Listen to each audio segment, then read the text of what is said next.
Good evening, everyone.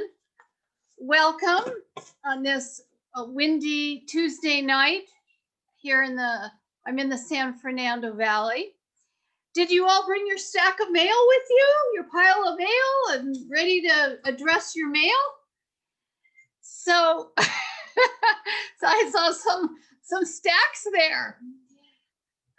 Great. So we're going to be talking about that, and MJ Finstrom, who is with Hut Dogs, it's a marketing company, is going to be the monitor on the technology. So she will be monitoring any questions that you may have, and you can put them in the chat, and she'll be telling me what they are. And you can ask them as we go along, or you can wait to the end when we'll have some discussions. And we'll have a couple of places in between where I'll ask questions, MJ, and if you could unmute people there, and then everyone can talk. Yeah. So welcome. My name is Janet Fishman. My company is called Hope Organizers, and here we go with our paper purging party. First, for those of you who don't know me, I want to give you a little background about myself. My path to becoming a professional organizer. So I obtained a law degree. I have a Juris Doctor degree. And I worked for over 25 years as a corporate trainer, where I trained attorneys on how to do their legal research on a computer database.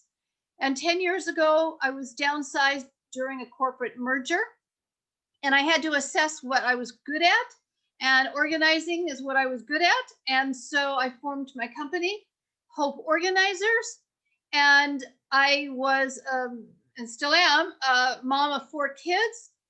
I had one son, and then I have triplets. So I was a little busy, probably a little disorganized during those early years.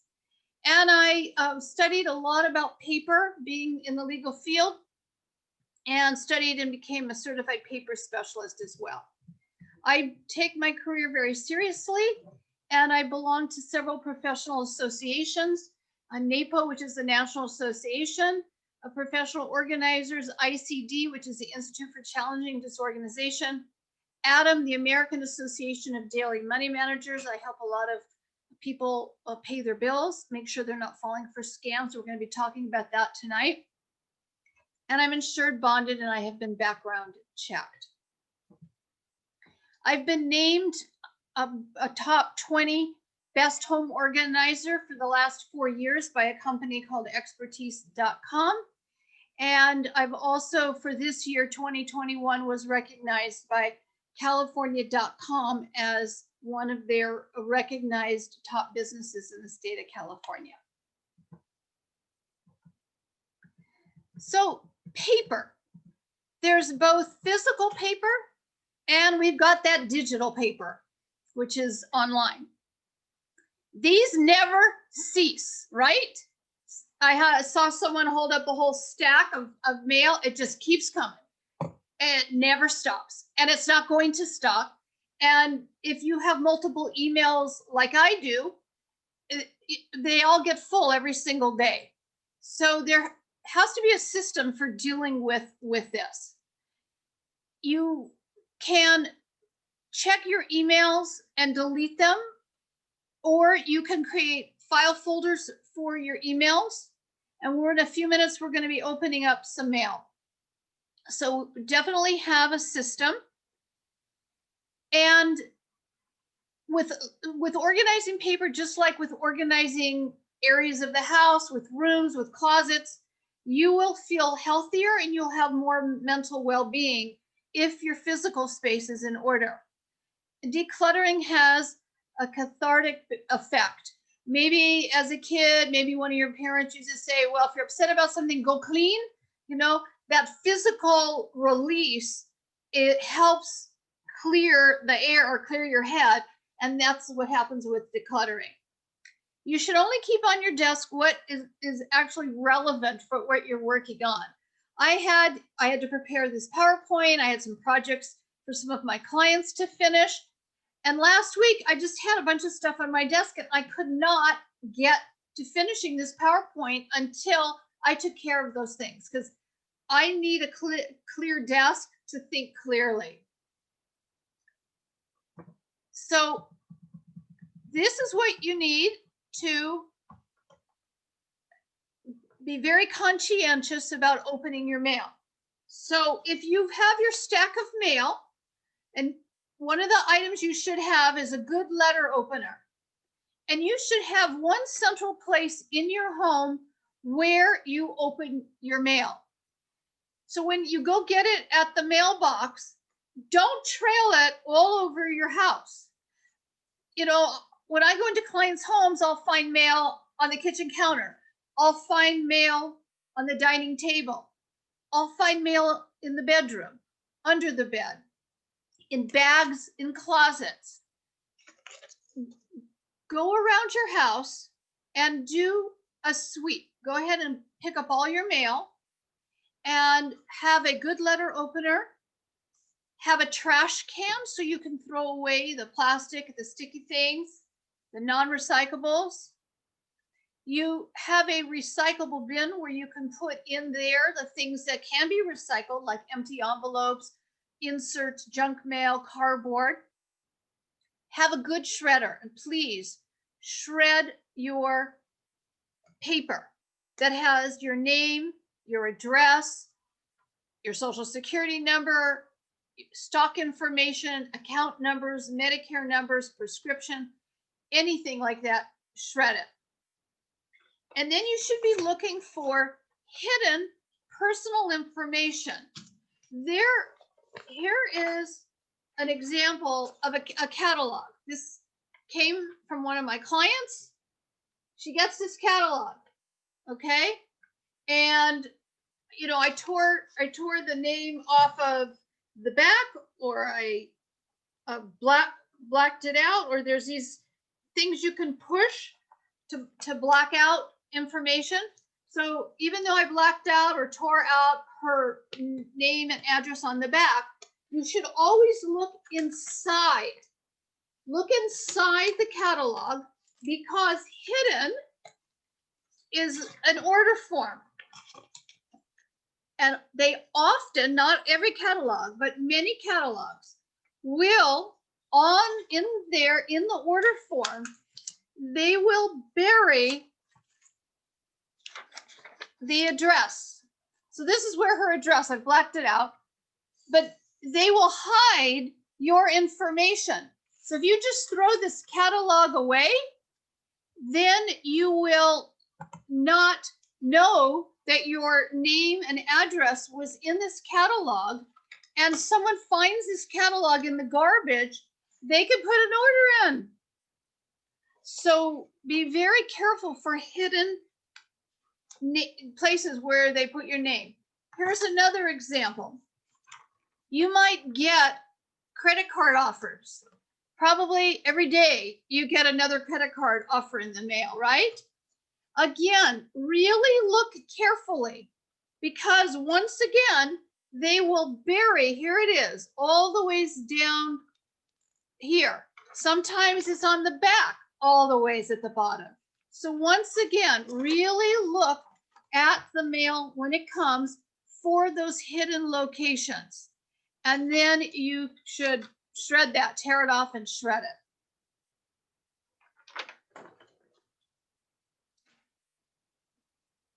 You should have a good stapler, staples, paper clips, envelopes, stamps, and return address labels all in your mail opening station, because it also becomes your mail or bill paying station.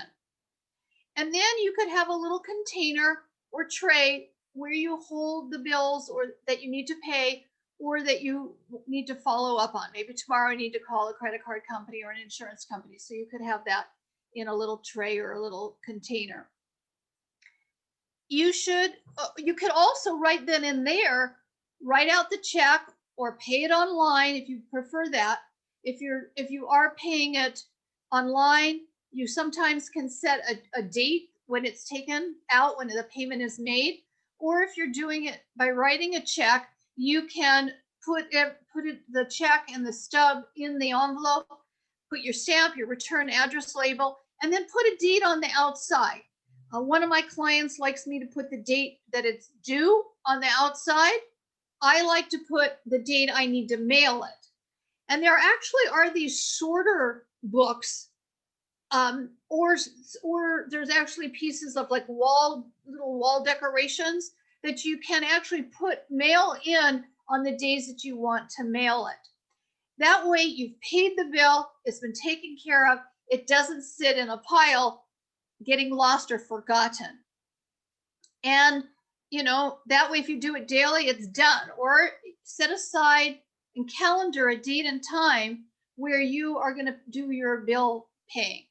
It could be done weekly, it could be done twice a month, once a month, but set an appointment with yourself to make that time to do it. So why don't people deal with their mail? Well, sometimes we're just busy, right? Or we go on vacation and we come back and we have a huge stack of mail and it's overwhelming and we've got to get to bed or we've got to rush out the next day to go to work. So the pile builds. Or there's something called situational disorganization where, like I was making this PowerPoint, if I got so busy and I didn't have time because I had this situation occurring, then I could, stack my mail when the situation is over, like after this call, then I could go through my stack of mail. Sometimes people have stuff going on at their offices or someone in their family is in the hospital. And once the situation is taken care of, then they can come back and take care of things. But what often happens is people scoop up all their mail. They're they've got too much on the table. The family needs to sit down at the dining table for dinner. So they scoop up all their mail, or they have company coming over, whatever, and they put it in a paper bag or a plastic bag or a tote, and they shove it in a closet or they shove it under the bed or in the garage. And they forget about it. They don't want to do it. They start getting late fees. And I come in and that's where I open it all up and catch them up.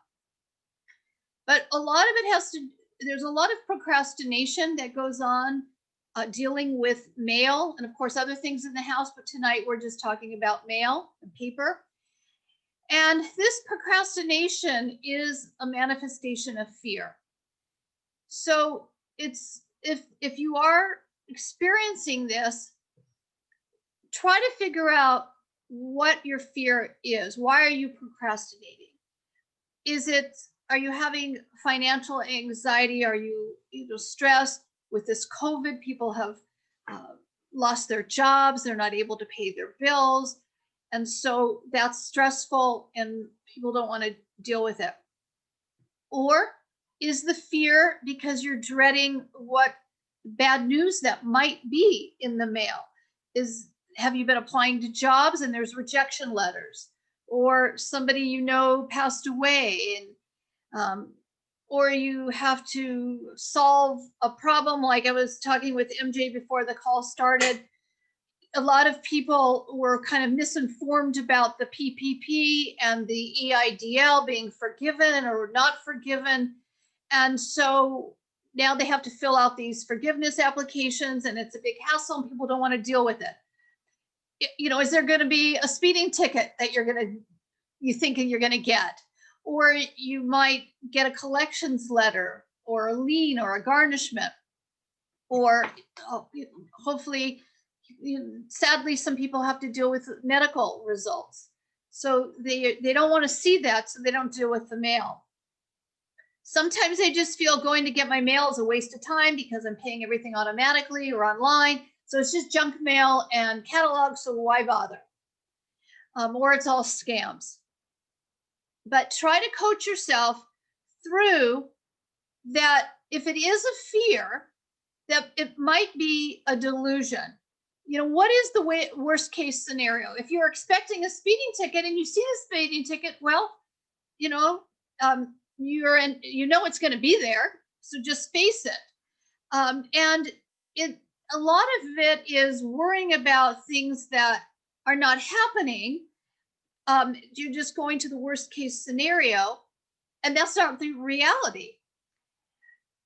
And an antidote to fear is to be bold. Believe that you can get through your stack of mail. You can take small steps and trust that you're going to be okay.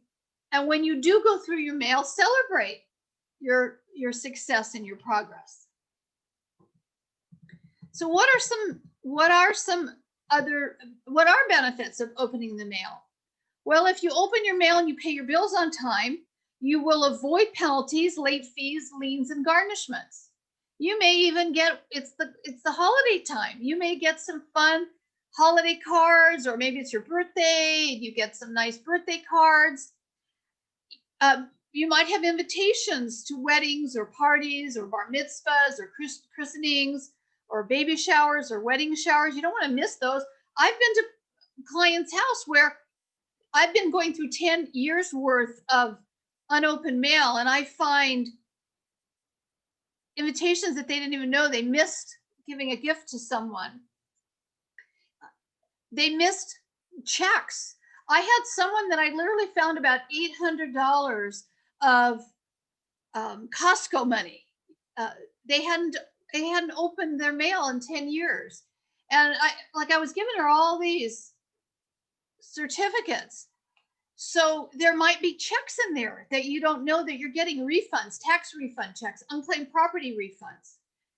A way that you can try to make opening your mail fun is maybe subscribe to some enjoyable magazines. Maybe you like, motor car racing, and you subscribe to a motor car racing magazine or a travel magazine. And by paying your bills on time, you know that this will avoid having utilities shut off, and you will avoid getting poor credit ratings. So you want to keep your credit good. You got to pay your bills on time. So if you ignore your mail, the problem is not going to go away. It only is going to increase in the penalty or the problem, and that'll only give you more stress. And if you do have medical bills or utility bills that you can't pay right now, call up the hospital, the doctor, the utility company. They will work with you, probably not give you any interest, because everyone understands what's going on. And I know some hospitals, I'll sometimes get a doctor bill a year and a half after I went to the doctor, and I might have had set the money aside a year ago to pay them, and they never billed me. So I thought, maybe insurance covered the whole thing. So I spent the money, so sometimes you have to call them and say, look, you waited a year and a half to bill me. I need a few months to pay it. And when you avoid opening your mail, it's only going to reinforce the phobia. So if you take action a little bit every day, you can get past that. And fear is a learned behavior, and oftentimes we fear the unknown. We waste a lot of hours and days of time with prolonged worry. We're projecting the negative items that are going to be in the mail, and we're constantly analyzing and worrying about the phobia. If you just go each day to your mailbox, get your mail, sit down at your mail opening station, and it take you 5 minutes to open it up, push through it, you'll be done. So pain, as everyone knows, pain is inevitable, but suffering is not. So how do you get started? So if you've got your stack of mail there, I want you to pick it up. If you pick up a letter opener, and let's go through some mail together. And MJ, why don't you unmute everyone and people can ask me some questions while we're doing this. So get your mail. First thing you should do when you get your stack of mail is see if it is properly addressed to you. Like today's mail, I got some coupons here that are addressed to my next door neighbor. About 2 weeks ago, I got like 3 or 4 pieces of mail. It wasn't even on my street. wasn't even in the neighborhood. I don't know how that happened, but always like you turn all the mail over so that you can see the addresses and look at all the addresses to make sure it is your mail. Once you've ascertained that it is your mail, get your letter opener and slice all your mail. Just real quickly, just slice all the mail. So now you're at the back, you're looking on the back of the envelopes. So you all can be doing this with me.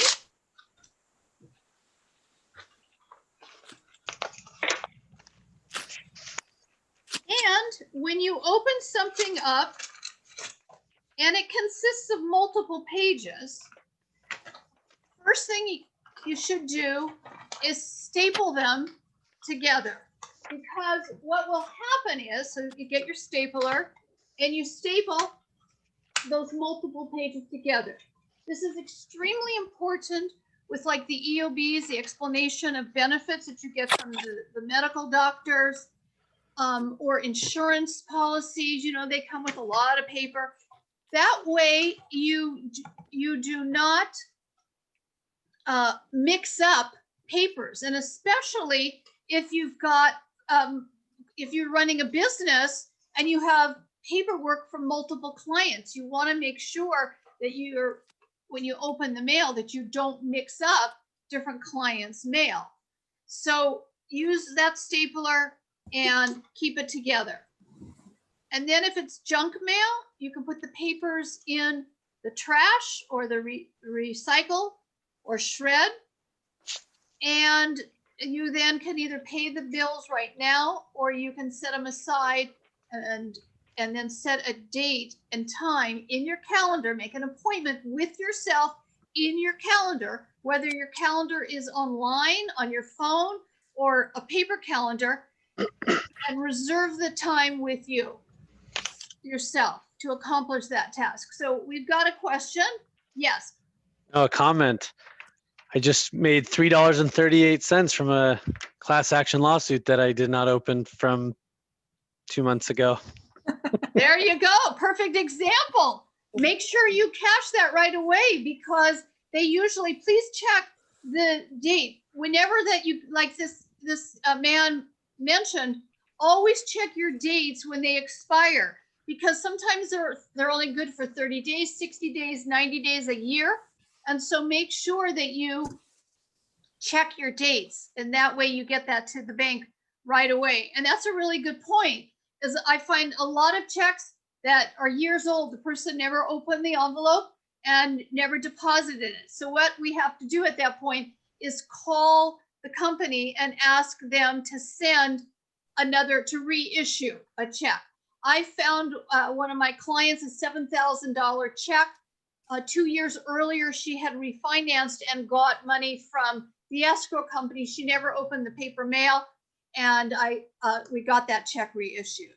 So you always want to check the dates when you have to cash that check. Are there any questions? Any other questions at this point before we mute everybody again? I just wanted to say, I feel like that wasn't such a good start, because now I'm expecting money in everything else I open, and no luck so far. Just that one. Just that one? Well, never know. We'll see. I have a good stack here. Maybe I'll find more. That's right. Tax returns.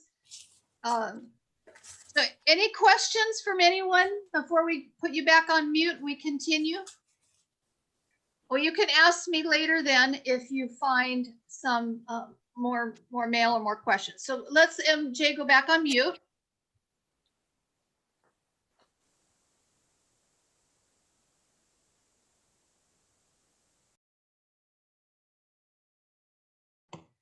Okay, I am unmuted. Okay, so now, I think I'm kind of frozen, MJ. I can't use my PowerPoint. We can see you, and you sound okay. I can't go down in the PowerPoint. Oh, there we go. Okay. Okay.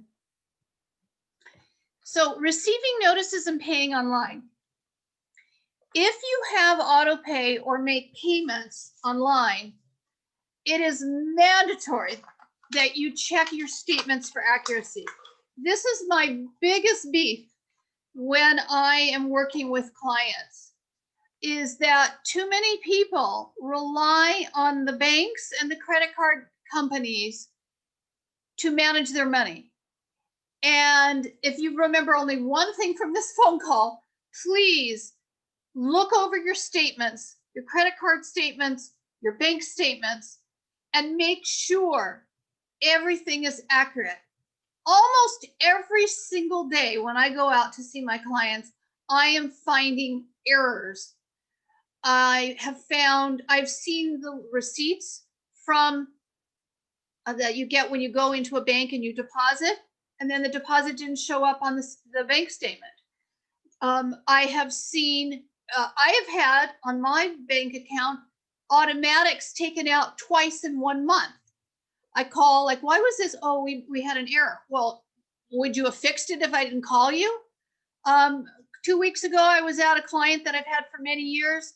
I go into his place twice a month and open his mail. And his wife, he has a credit card, and his wife has an authorized card under him. And there were two $900 and something charges on the credit card for movers. And I'm looking and I say, okay, why two charges same day? Why? He goes, hold on a second. Runs upstairs, asks his wife. She goes, oh, one of those is an error. If I didn't check, the guy would have, got away with an extra $900. Last week, I was at one of my clients, 93-year-old woman. As an organizer, I do a lot of financial organizing. I'm a daily money manager. So I come and I'm opening people's mail and I'm helping them get it organized and the bills paid. And I'm looking and I saw that she had an automatic charge taken out of her checking account for $395.40 from her checking account for one of those medical alerts that you wear around your neck. So, then I see her credit card, a different company name, $449.88, a different company for a medical alert. So I get on the phone with the client. Client authorizes me to talk on her behalf. And I find out somehow the first one has been charging her $395.40 once a year for 11 years. Okay, she needs this. This other company is charging her $449.88. They tell me she's got 2 devices. We went through the entire house. Her with her caregiver, couldn't find these devices.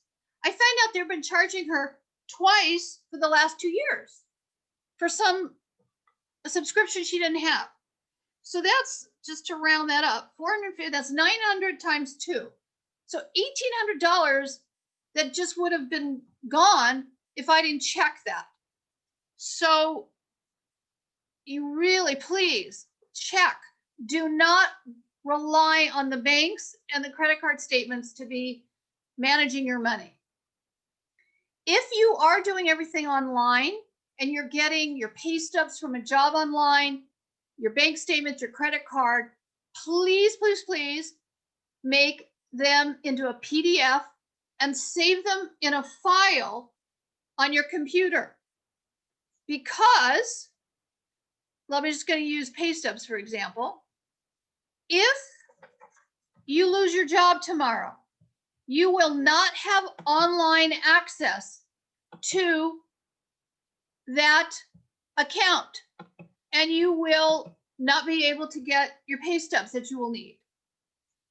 If your tax returns, and the bank returns and the credit card, I found out yesterday, I was a different client, 78-year-old woman.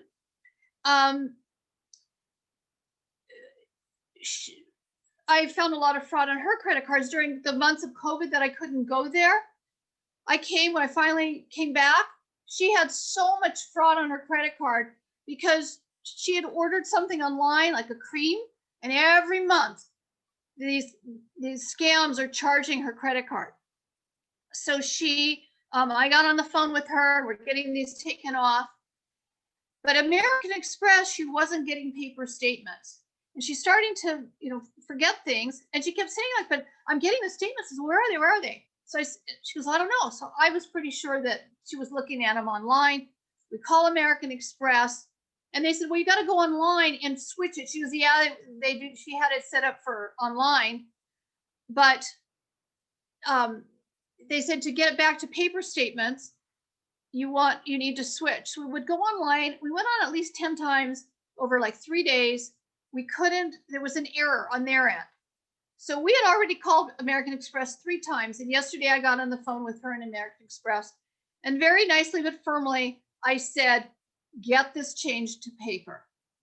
And so it took us all of that to get this woman paper, because a lot of people don't look at their statements online, even though they're doing it online. And especially the older people, seniors, they, start having some memory issues, and they are not paying attention, and fraud is happening. I want to say tax return. If your CPA sent you the tax return through a secure portal, which in my opinion is what separates a good CPA from a not a good CPA, because that contains all your confidential information. If your CPA sent you your tax return through regular email, not good, because the scammers are trolling the internet and they can get access to it. So it must come through a secure portal. The secure portal should give you a password, or you have to create a password. And those passwords are usually good only for a week or 2 weeks.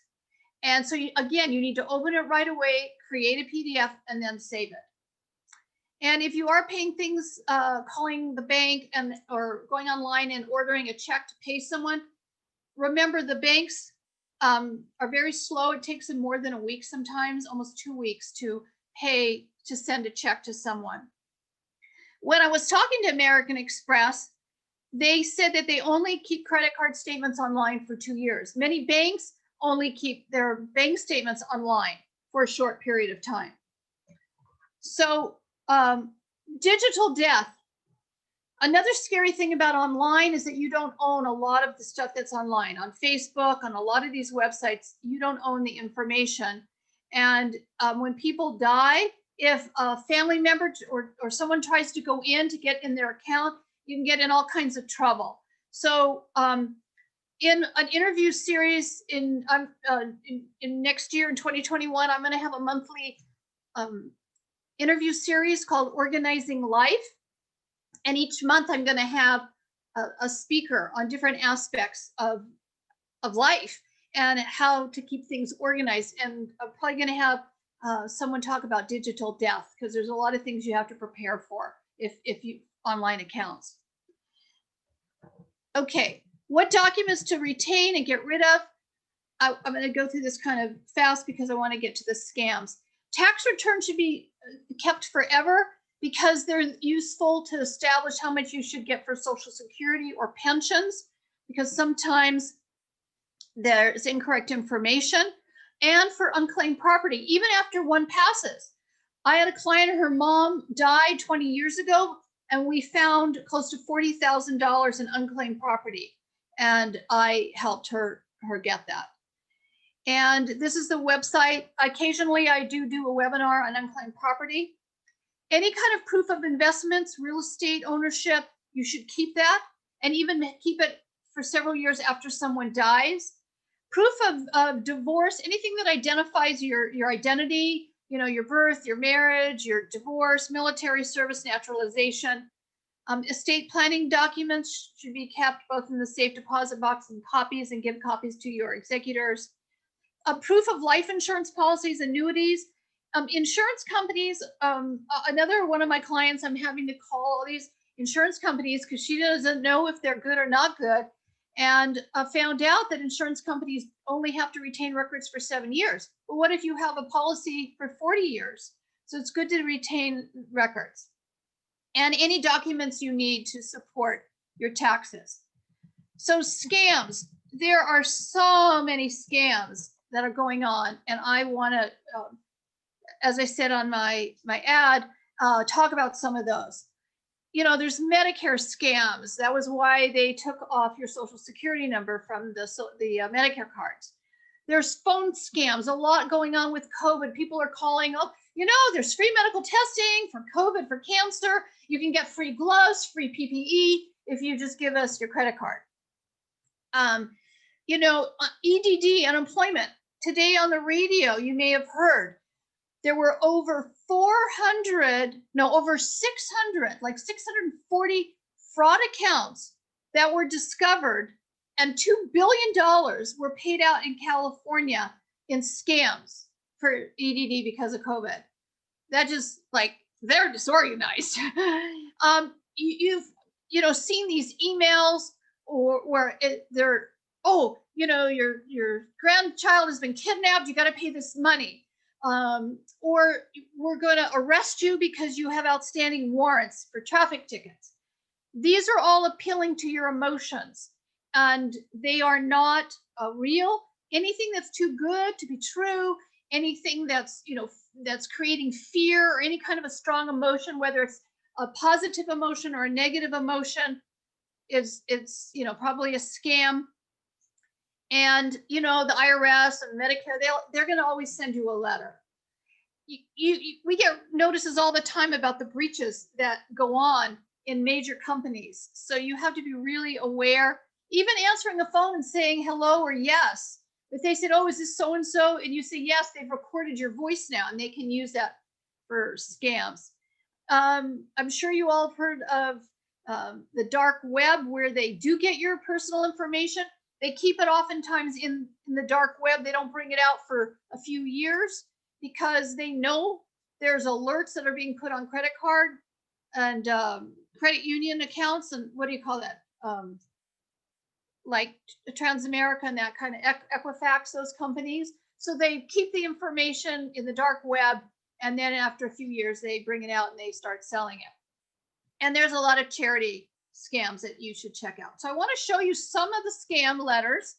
These are all real examples, either ones that I've gotten or my clients have gotten. Here's one telling me that my Amazon Prime membership was about to expire. Well, I do have Amazon Prime, so I was, it could be expiring. Usually they just automatically renew. But can you see why?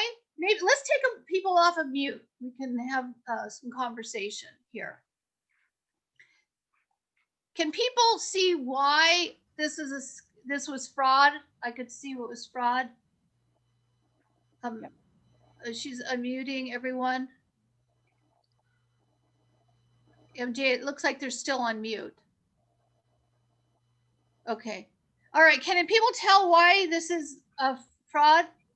The email address from where it's coming from? Yes. See where it's coming from?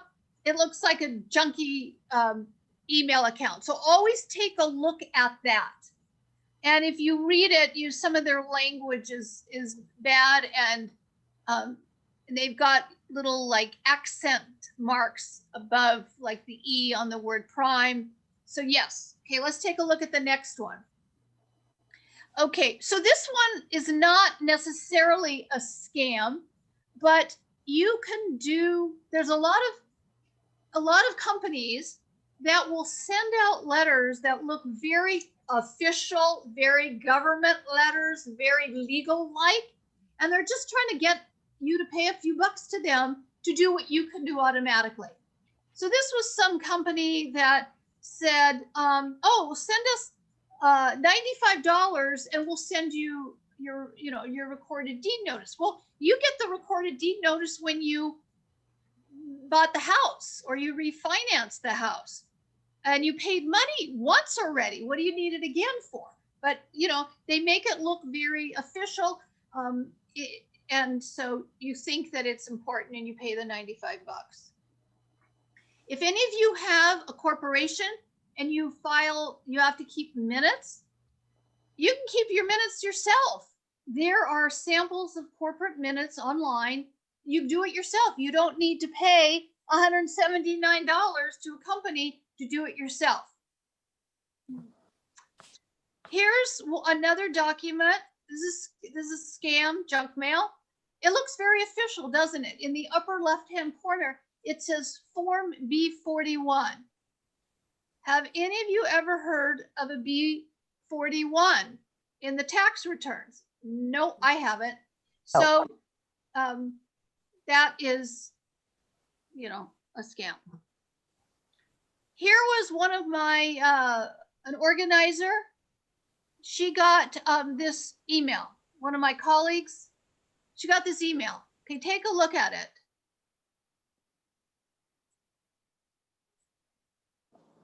Okay, what makes you, how do you think? It is pretty tiny, so. Oh, is it hard to read? Okay, it says, Can you make it bigger? No, I can't really make it bigger, but it's saying that she won this Best of Business Award in organizing for 2020, and she needs to pay $149 to claim the award. Well, right then and there, if you want an award, you don't need to pay for it. Okay, here's one. Says, thank you for banking online at Wells Fargo. You've got a new security message. To view this message, click sign on and go to your services.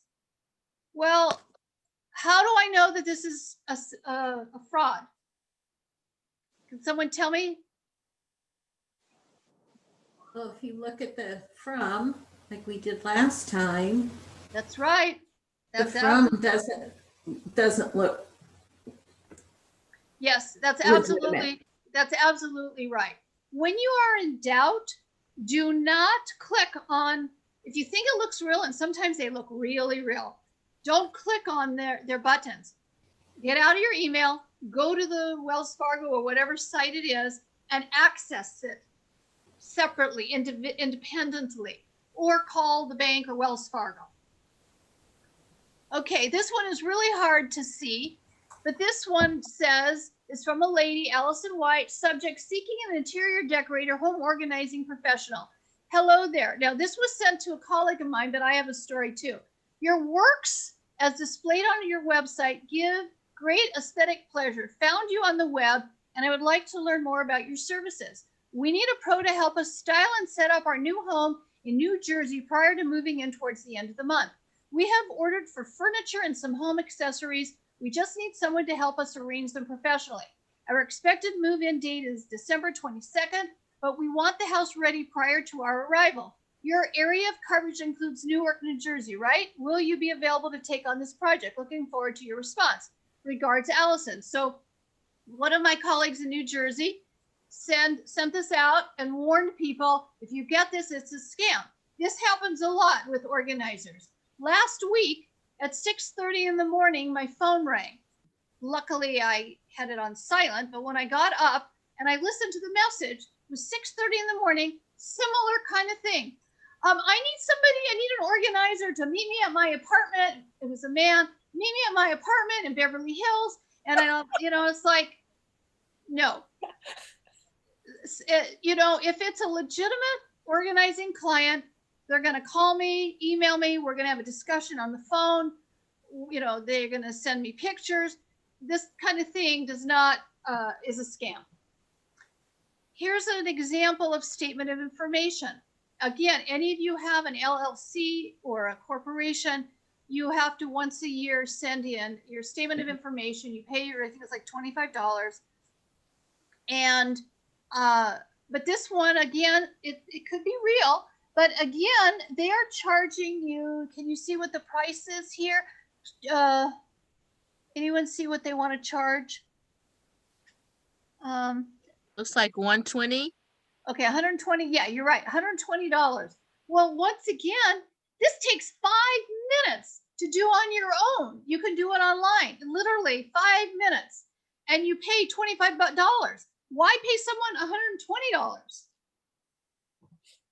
Okay, this was at one of my clients. It says for California citizens only. Well, I deal a lot, like I said, with financial papers, and I've never heard of a California tax form called the T2. And I thought, well, that's interesting. You may qualify for a state regulated program to pay for your final expenses. I never heard of that. So I went home and I researched it, because that's what I do. And scam. Okay. So if you're not sure about something, research it.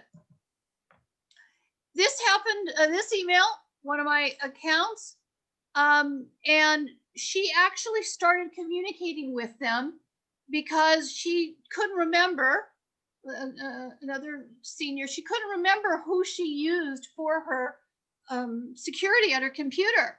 And they were trying to charge her like $400 or something, telling her it was, and then she actually talked to them on the telephone. This was happened during COVID. I got there and I stopped it. So it was a scam. They were trying to just get her credit card number. Here's one of these letters. We get them all the time. Somebody in a foreign country says someone in your family died, and you're an heir, and you know, they even misspelled in here the name of the heir. That's how I knew it was a fraud. Plus, I knew just from the type of email. So if you get any kind of letters like this, that you're an heir to someone who died and there's this lawyer trying to find you, it's a scam. Don't respond. Now, this is an interesting thing. This happens quite a bit. This email that I got is someone I know. And Stephen Weiss, he's a financial advisor. He was in a networking group with me several years back. And I hadn't been in contact with him for many years. So it was very out of the ordinary for me to get an email from him in February. And all it said is, here, open this. This is confidential. Click here. I didn't click. And a few days later, his office sent out an email saying it was a scam. I had this happen with someone else too. So do not open any attachments. Verify with the person before you open anything, because there's all kinds of scams in real estate.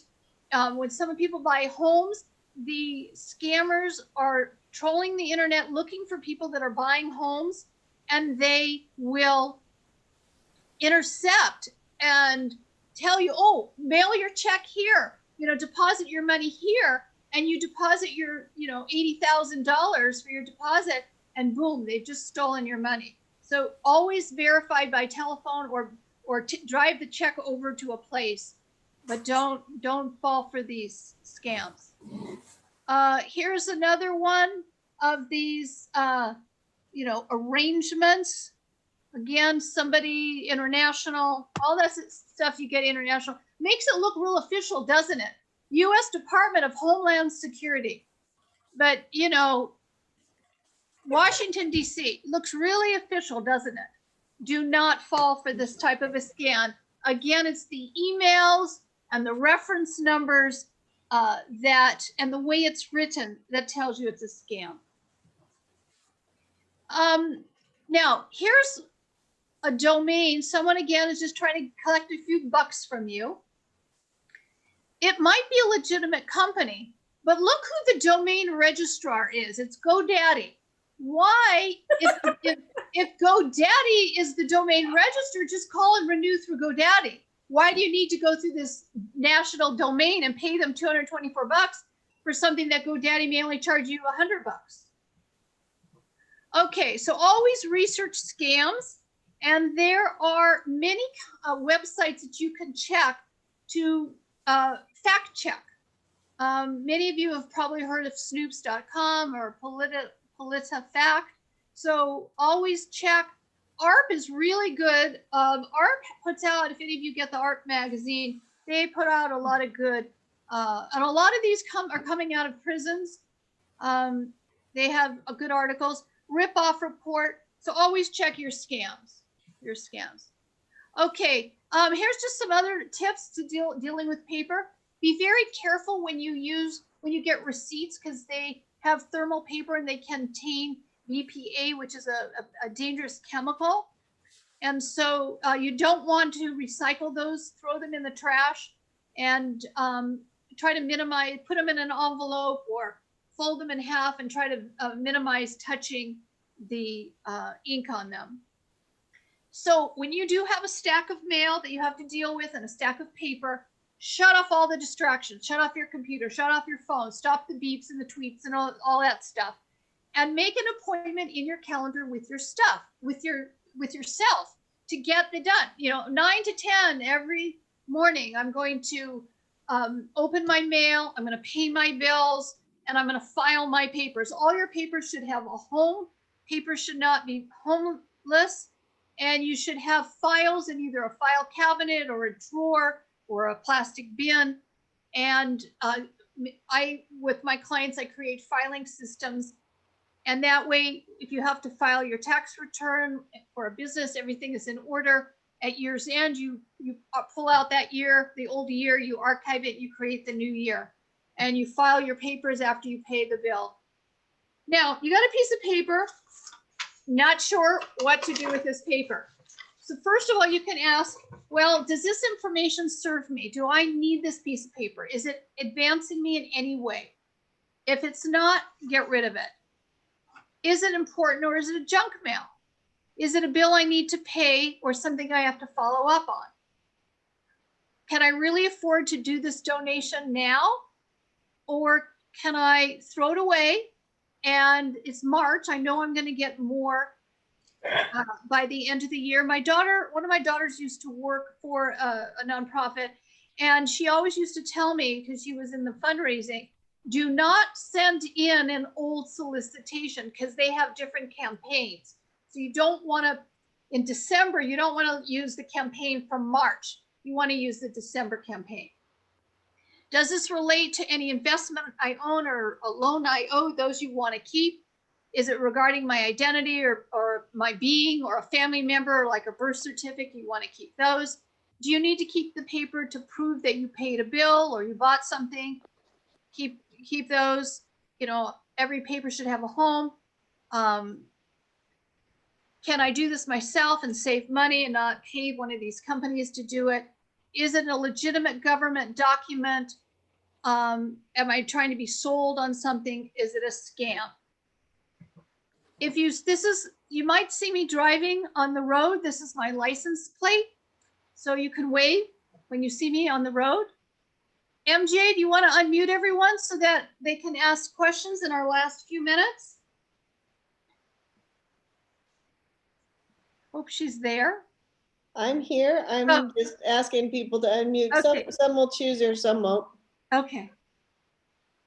I wanted to ask a question. I have you'll get things, let's say from the app store or whatever, and then you don't want it anymore. And I am having a hard time getting rid of some of these, and they're taking money out of my account. How do you get rid of some of that? So it's coming from Apple? Yes. So you have to contact Apple. I tried, and it just keeps taking me to iTunes, and I can't. Then write them a letter, call them up. You may have to be on hold a long time, or you may have to send an email. Sometimes these major companies bury their phone numbers. If you ever tried to find a phone number for some of these companies, you search phone number for Apple, and or they may have you fill out a form, and they'll give you a code before you can call them. But it's there. Or go into an Apple store and send them a letter in writing, because they have to stop. And if they don't, after you keep copies of any letters or emails, I do.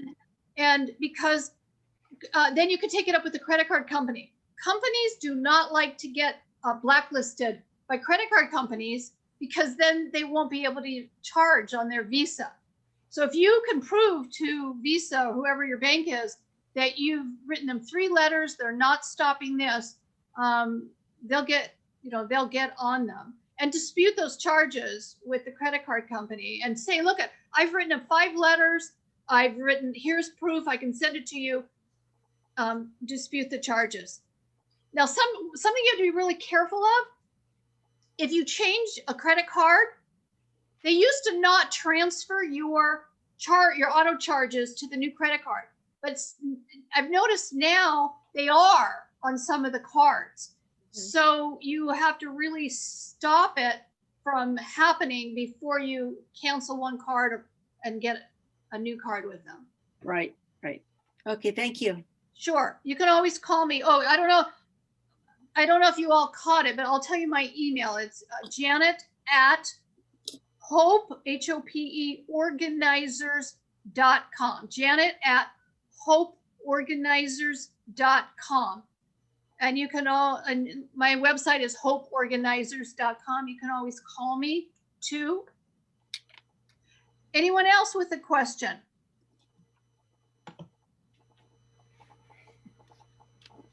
Yes. Hi, Janet. I don't have a question. I just have a comment. This is such a practical, common sense wisdom. Thank you. I really appreciate it. Thank you. It's good. Okay. Also, for those, if somebody's having a problem with Amazon, Amazon does have a number, which I got. Yeah, it's in my phone now. It can, And yeah. It's Yeah. hard to get Yeah, through yeah. Amazon. I did have one, and then you call it and then all of a sudden it's gone. Same thing, like I put a couple of, from Amazon Prime on my TV to watch a series of something, and now I don't want it anymore, and you're getting charged for it, and trying to get that off. It's Do you ridiculous. have Spectrum? Yes, I do. Spectrum is one of the worst. I have a lady, she's in her 90s, and her caregiver. They are both Caucasian. Neither of them speak Spanish. And for months, they kept putting back Spanish speaking, the Spanish channel. And I'd call Spectrum and I'd set up the filter. They tell me, one guy told me, oh, we set up the filters, the block. I'd go in and I'd set up the block. And the next month the bill would come, they would charge for the Spanish. I go, I don't understand this. I followed your instructions. I set up the blocks and the filters, and you keep charging these people for the Spanish channel. It took me months to get that resolved. But yeah, they're pretty bad. Yeah, I was gonna call them because it bugs me. Yeah, there's also there's both a filter and a childproof thing. There were like 2 or 3 different settings that I had to go in. And they're saying, well, someone must be undoing the block and going. I go, there's no one here that speaks Spanish. Why would they be doing it? Like I really had a lot of phone calls and I had to get really tough with them. Okay. Janet, I have a question. Yes.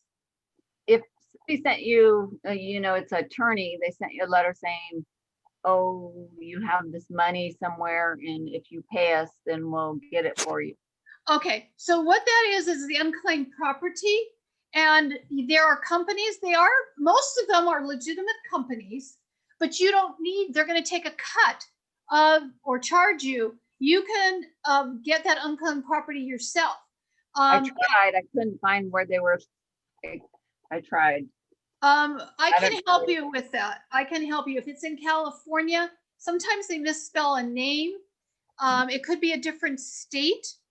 Let me look at the letter. If you have retained the letter, let me look at the letter. In a couple years, so I'll have to dig it up again. Yeah, or we can search it in different states. I've only lived in this state, so. Any others? Any other questions? Yes? How long do you have to keep copies of bills that you have paid, like utilities and things? Good question. So if you have a business and you're running that business from your home, no. Okay. So and you don't need it in any way for tax deduction. Okay. So then I would, on the minimum, keep it for 1 month until you get your next bill to show that it's been paid. Because when you pay a bill, and I always like to write on the bill, paid December 8th, 2020, check number 401. And the check number. Yes. And so then I put that in my utility, my gas bill. And if the next month I get my gas bill and it says you missed a payment, I can pull that out and I can say, no, I paid it by my credit card, or I paid it, and so at least 1 month. Okay. I like to keep mine for the year at least, so I can kind of see budget wise what was my annual expenditure on my gas bill. And did they raise it, did they tax us? Like today on the radio, I didn't hear it, and I didn't hear it later. I heard there's going to be some additional taxes put on telephones. I don't know if it's a regular telephone or the cell phone, but they just keep adding taxes. So by being able to look at your gas bill for the entire year, you can See. study it. You can see if they've tacked on. Years ago, it's better now, but remember years ago on the phone bill how they would tack on all these extra charges, and especially cell phones. Oh, you push something and you're subscribing to something on your cell phone. I always like to look at bills. Anyone else?